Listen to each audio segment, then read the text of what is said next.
Today is Friday, August 11th, AD 2023. This is the Africa Review in 5, written by Paul Schleierlein and presented by Amikani Katunga. Good news for Nigeria's economy.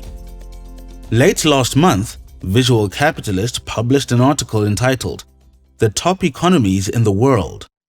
The author, Marcus Liu, not only recorded the top worldwide economies over the past 40 plus years, but also predicted which nations would be in the top 15 economies over the next 50 plus years. The article presented both disappointing news and excellent news for the continent of Africa.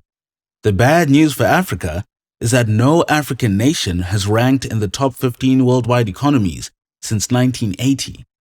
This is no surprise, as Africa has long been the poorest continent in the world. This despite Africa being the most resource-abundant continent on the planet. Africa is rich in gold, diamonds, oil, natural gas, copper, uranium, tropical fruits, and hardwood forests.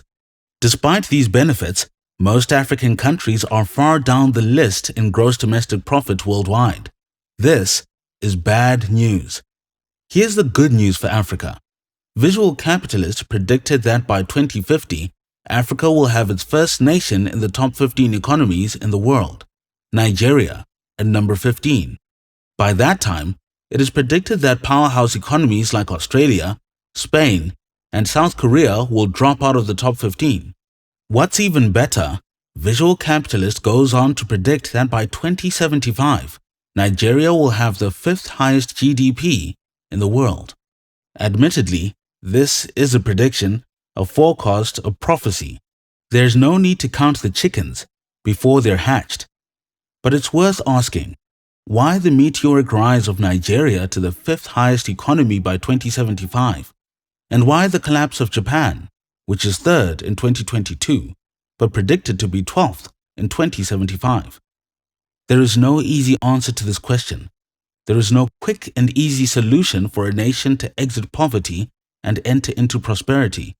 In fact, the answer is quite complex. In the book, Poverty of Nations, author Wayne Grudem gives a composite of 78 distinct factors within nations that will enable any poor nation to overcome poverty.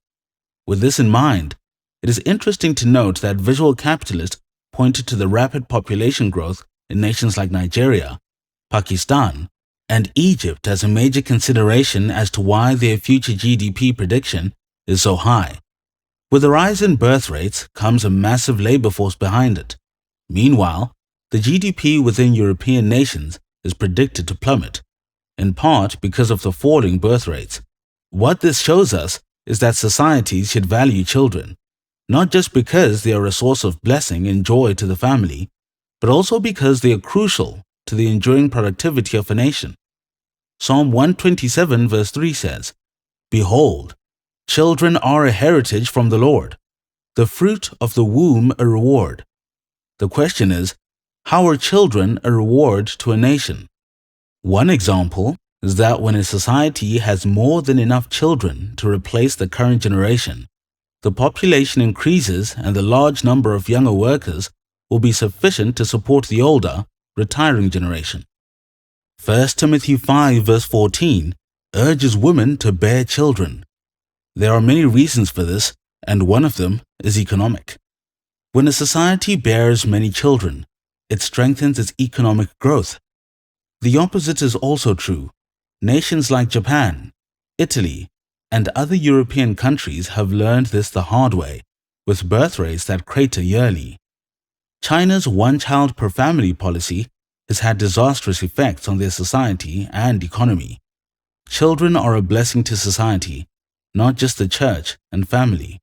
And children are a blessing to a society's economy. When a nation tampers with God's plan for the fruit of the womb, their pocketbooks will suffer. Let's hope more African countries will follow Nigeria's example. And that's it for the Africa Review in 5 on this Friday, August 11th, in the year of our Lord, 2023. Subscribe to the Missionary Minds podcast on Spotify or Apple Podcasts. I'm Amikani Katunga. Be not weary in well-doing.